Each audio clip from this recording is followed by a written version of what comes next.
Bem-vindo ao seu curso de Ruby, Ruby Lógica. Hoje eu vou falar um pouco sobre a história do Ruby, mais focado na história mesmo. E depois disso eu vou dar um guia de como você vai instalar o Ruby e usar na sua máquina, independente do seu sistema. Beleza. Ruby é uma linguagem que já tem cerca de 30 anos. É uma linguagem multiparadigmas, de tipagem dinâmica e forte, e com Garbage Collector, né? O gerenciamento de memória automático. Foi originalmente planejada e desenvolvida no Japão em 1995 por Yukihiro Matsumoto para ser usada como uma linguagem de script, assim como Lua é usado hoje em dia. Uh, Resumindo, Matsumoto ele queria desenvolver uma linguagem de script que fosse mais poderosa que Perl, mais orientada a objetos do que Python, e foi assim que nasceu Ruby, que suporta programação funcional orientada a objeto, imperativa e reflexiva. Uh, Ela foi inspirada em Python, Perl, Smalltalk, Ada e Lisp, sendo muito similar em vários aspectos ao Python e ao Smalltalk. Hoje em dia ela já está bem popular. Na segunda sessão a gente pode ver algumas coisas sobre as várias implementações de Ruby. Então a gente pode ver que uma das primeiras implementações, a padrão, escrita em C, foi a versão 1.8.7, que passou a ser a linguagem única, né? Único passo.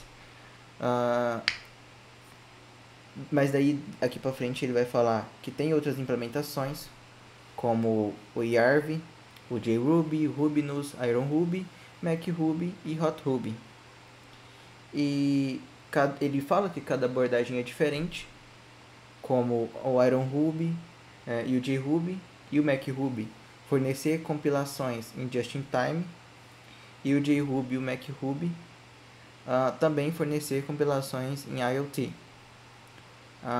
E a partir da versão 1.9 em diante, passou a ser o padrão utilizar apenas o Yarv, que é o Yet Another Ruby Virtual Machine, substituindo o RubyMRI, que é o Maths Ruby Interpreter. Então hoje em dia a gente usa Yarv. Daí ele fala um pouquinho da história, eu vou passar bem por cima, não vou entrar tanto.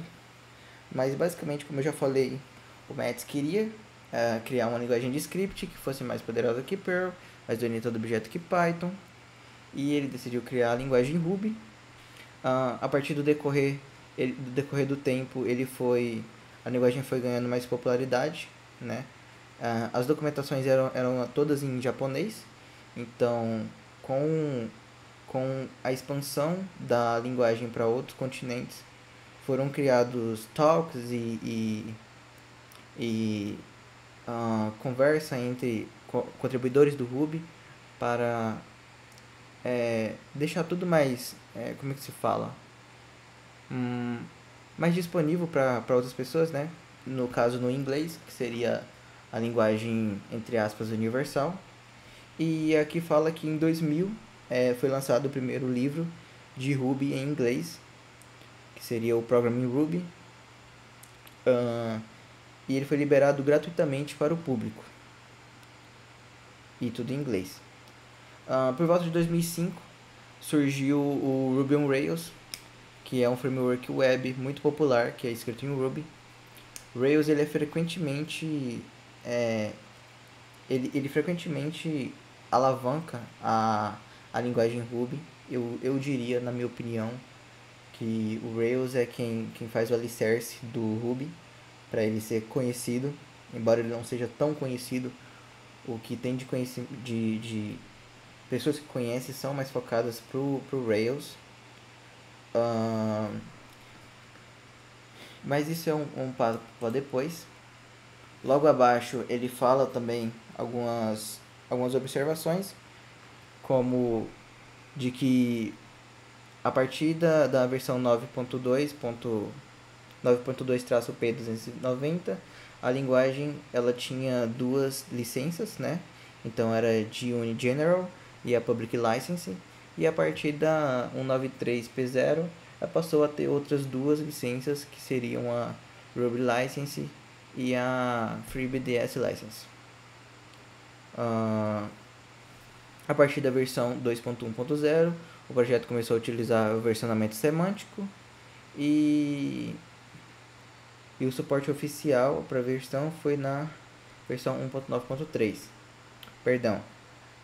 O suporte à versão oficial 1.9.3 foi encerrado em 23 de fevereiro de 2015. Beleza. Algumas características do Hub, específicas do Hub, que o Hub queria resolver. Todas as variáveis são objetos, então isso é uma coisa que é bem diferente do Hub em comparação com outras linguagens. Tudo é um objeto em Hub. Beleza. Métodos de geração de código em tempo real, como as Attribute Accessors. A gente vai ver mais pra frente um pouco de programação, de metaprogramação, e vocês vão entender o que é código gerado em tempo real. Através do RubyGem, a gente pode instalar e atualizar bibliotecas com a linha de comando, muito similar ao apt e do Debian. Code blocks, que são blocos de códigos passados por para métodos, permitindo a criação de cláusulas ou cláusulas. Os mixins, que emulam herança múltipla, e a tipagem dinâmica mais forte, que significa que todas as variáveis devem ter um tipo, fazer parte de uma classe, mas a classe pode ser alterada dinamicamente. Ou seja, toda variável ela tem que ter um tipo, mas você pode trocar esse tipo sem restrição. Existem linguagens hoje, como Java, e linguagens que são mais como é que fala? Te restringem mais a tipagem, onde você declara uma variável de tipo X, você nunca consegue mudar o tipo dela. E no caso o Ruby é diferente. O Ruby ele suporta diversas plataformas como Windows, Linux, Solar e macOS, além de também ser executado na máquina Java através do JRuby, que é uma das implementações de Ruby que eu citei aqui em cima, e através da máquina virtual do .NET, do Microsoft.NET, através do Iron Ruby, que é a outra implementação que eu falei ali em cima. Esses são alguns tipos. Esses são alguns tipos do Ruby. Então o Ruby tem Object, que seria a classe mãe de objeto do Ruby. Tem Numeric, que é uma classe abstrata que representa números. Integer, que representa inteiros. FixNum, que representa inteiros com precisão fixa.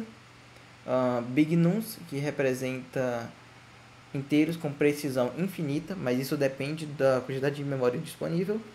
Float, que são números com pontos flutuantes. E strings, que são cadeias de caractere. Symbols, que são como strings, porém eles são o mesmo symbol sempre vai ter o mesmo local na memória, e como devido a essa natureza, o coletor de lixo, o garbage collector, ele não elimina os symbols. Arrays são arrays dinâmicos normais, você pode colocar valores de tipo diferente dentro de um array, assim como os exemplos aqui. Hashes, que são como objetos do JavaScript, muito similares, mas um pouco diferentes na estrutura. Eles são vetores associativos, assim como os arrays, ele é dinâmico e delimitado por chaves. E um dos exemplos é esse formato. Você pode usar como índice qualquer tipo de valor, se não me engano, mas o mais usado são strings e símbolos. E regaps, que tem em maioria das linguagens, que são delimitados por esses dois sinais e a regaps depois, né? Por exemplo, isso aqui. Aqui a gente tem algumas declarações de variáveis para entender. Ruby ele tem algumas peculiaridades referente à declaração de variável. Então a gente pode ver que variáveis normais, que seriam variáveis de escopo local, elas são declaradas normalmente, ou seja, apenas o nome da variável, e essa variável você só vai ter acesso a ela no escopo em que você está trabalhando. Caso você não saiba o que é escopo, escopo é um bloco de instruções. Então, por exemplo, dentro da função initialize, o escopo dela é essa linha. Então, no caso aqui, é uma variável de instância da classe. Então, nesse formato, imagina que a gente não tem esses dois arroba aqui. Perdão, esses dois arroba aqui. Imagina que todos os contextos não tem arroba. Então, quando eu crio essa variável e eu tento acessar ela aqui, como ela é uma variável de escopo local, ela vai estar só nesse escopo, então eu não consigo acessar ela aqui, por exemplo. Uma variável de escopo de classe, de instância, né? Variável de instância, ela é declarada com um arroba apenas, e uma variável de classe, ela é declarada com dois escopos, com dois arrobas, perdão. E variáveis globais são declaradas com cifrão. Além disso, quando você declara variáveis que iniciam com letra maiúscula, elas são consideradas constantes, ou seja, valores que não mudam. Mas em Ruby, constantes são esses constantes que ele se refere, é mais uma primícia. Não é primícia que eu queria dizer, é mais uma. Não estou achando a palavra, mas é como se fosse e não fosse constantes. Porque, por exemplo, eu posso declarar essa constante com valor x e trocar o valor dela para y. Already initialize constante SDF. Interessante. Interessante. Ó, ele reclamou. Você pode ver que ele reclama que você inicializou uma constante e você tentou definir um valor para ela. Ele dá o warning, mas você vê que o valor realmente muda. Ele não te proíbe de fazer isso, o que outras linguagens fariam. Então, como que eu faço, por exemplo, uma constante ser realmente uma constante? Para isso, existe um método. Deixa eu sair e iniciar de novo. Existe um método em Ruby, por exemplo, vou declarar essa variável, onde eu posso colocar, por exemplo, um ponto e chamar uma função, né? Já que um inteiro ele é um objeto, então ele vai ter funções relacionadas ao objeto de inteiro, de integer, né? Existe uma função chamada freeze, que ela basicamente congela aquela variável. Então, se eu viesse aqui e tentasse trocar, o certo é que ele não. Isso. Não, peraí, escrevi errado. Interessante. Muito interessante. Bom, segundo meus estudos, a ideia é que ele não trocasse. Tá. Entendi o que aconteceu. É porque, tipo, o freeze, ele vai congelar o type. Opa. O freeze, ele congela o type e não a variável. Então, nesse caso, quando eu dou o freeze no 1, ele congela o 1 para que o 1 não receba, não consiga, por exemplo, atribuir. Então, por exemplo, se eu colocar aqui um array e dizer que ele tem esse valor e dar um ponto freeze,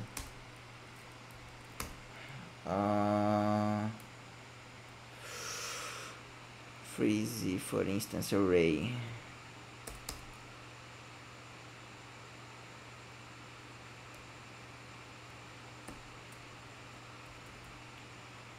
poderia então, deixa eu ver, ponto freeze instance of array. Tá, então se eu tento adicionar um outro valor, modify frozen, isso, esses métodos realmente não existem. Então se eu chamo esse cara de novo pra ver, sim, Tá, eu entendi o que aconteceu. Como eu chamei para inteiro, ele frisa, mas como o inteiro, como aqui o 3 ele não modifica a estrutura do 1, ele não reclama. Ele não reclama. Então, mesmo eu dando freeze na constante, ele deixa atribuir. Por incrível que pareça. Porque ele não modifica aquele local, aquele valor. Então, como você vê aqui, após eu dar o freeze no array, né, que eu atribuí a constante, e aqui eu tento atribuir novamente um valor para dentro daquele dado que existe, como ele está com freeze, aquele dado ele tá congelado. Eu não consigo mais adicionar nada. Por isso que ele dá esse erro. Porque eu não devo adicionar nada àquele cara. Então essa aqui é uma forma de não conseguir atribuir, de não conseguir mudar o valor de uma constante. Então se no seu código você tem, por exemplo, alguma constante e ela recebe um valor, seja um hash, uma string ou um array, sempre use o ponto freeze para que você não acabe, talvez, sem querer, sobrescrevendo o valor de uma constante, e normalmente isso não é o caso ideal que você quer. Beleza, mas voltando, a gente tem aqui algumas declarações de classe de exemplo e alguns códigos de exemplo também. Então, alguns cálculos utilizando a biblioteca matemática do Hub, algumas declarações de funções, uso da classe de array, iteração. Eu sei que para outras pessoas que vêm de outras linguagens esse formato de iteração é bem estranho. Eu confesso que eu tive bastante dificuldade de entender isso no começo, mas depois que você entende é bem simples. Algumas operações com string, algumas com array, com hash e blocos. Beleza, então esse é mais ou menos o overview referente ao Hub. A gente pode agora ver como que instala isso. Então, a primeira coisa que eu recomendo é que caso você esteja no Windows, você use o WSL. Então você pode vir aqui procurar algum tutorial de WSL. É bem simples, tutorial. É bem simples, como que você instala e configura tudo certinho. Pode seguir de boa. Qualquer máquina, acho que não interfere, independente da máquina, todos são Linux. Então vai ser bem tranquilo. Eu recomendo sempre o Ubuntu, que é o mais estável na minha opinião e o mais simples de mexer para iniciantes. Então beleza.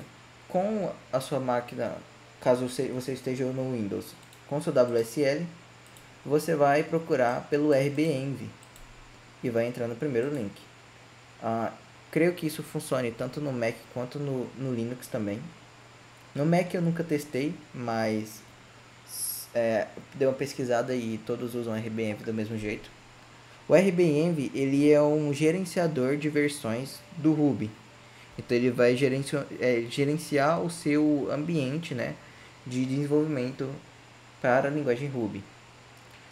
Aqui no repositório você consegue ver o código-fonte e ler algumas coisas referente a eles. Aqui embaixo a gente tem a instalação.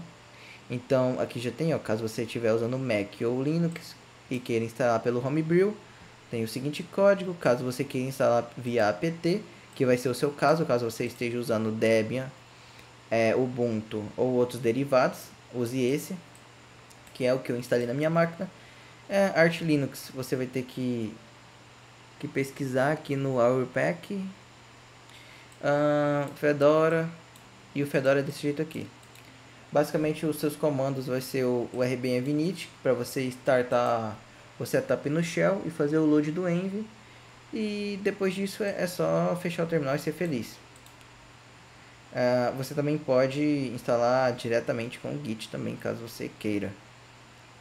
Beleza, com o RBEnv instalado, e agora eu vou abrir o terminal, você vai executar RBEnv e vai ter essa lista de comandos.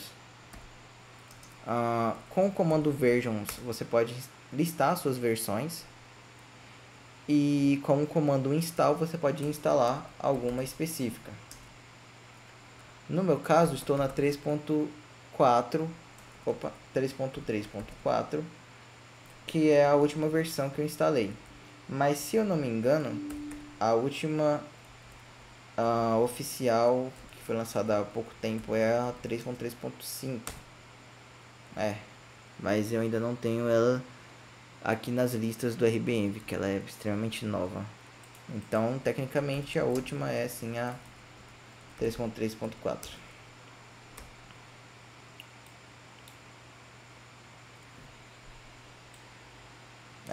Foi de um mês atrás.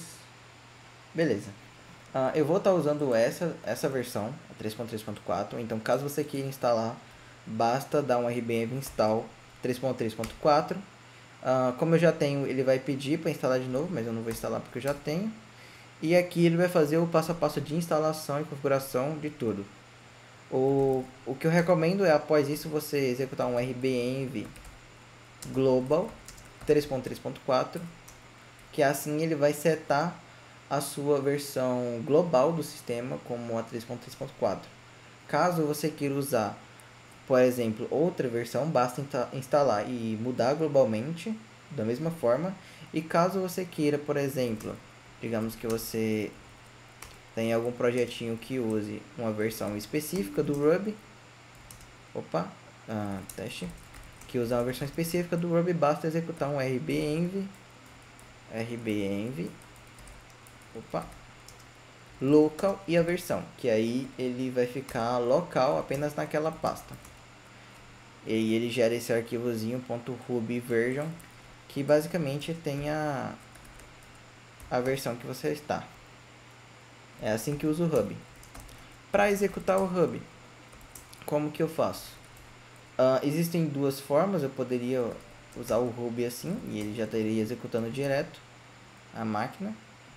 Ou eu poderia executar o Perl, né, que é o prompt. Então, IRB é o prompt do Ruby, Interactive Ruby, né, a sigla. Então aqui eu posso escrever códigos e ele vai me responder no prompt abaixo, basicamente.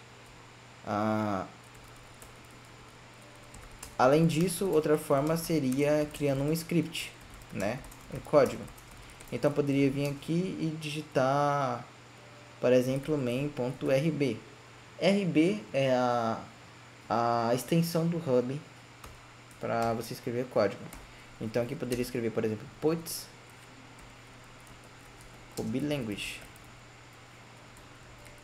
Salvando e saindo, basta escrever Ruby main.rb e você vai ter o seu código rodando. O Ruby ele tem uma peculiaridade de não precisar da extensão.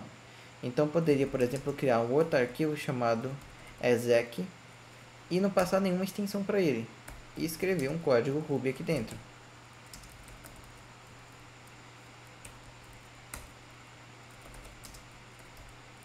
Exec. E ele executa da mesma forma. Essa é uma peculiaridade que o Ruby tem. Mas na maioria dos casos você vai ver sim códigos sendo executados com a extensão do .ruby. Bom, por essa aula é isso. É só uma introdução mesmo básica sobre a história do Ruby, sobre um pouco da linguagem e sintaxe e como instalar e rodar na sua máquina. Até a próxima e bons estudos!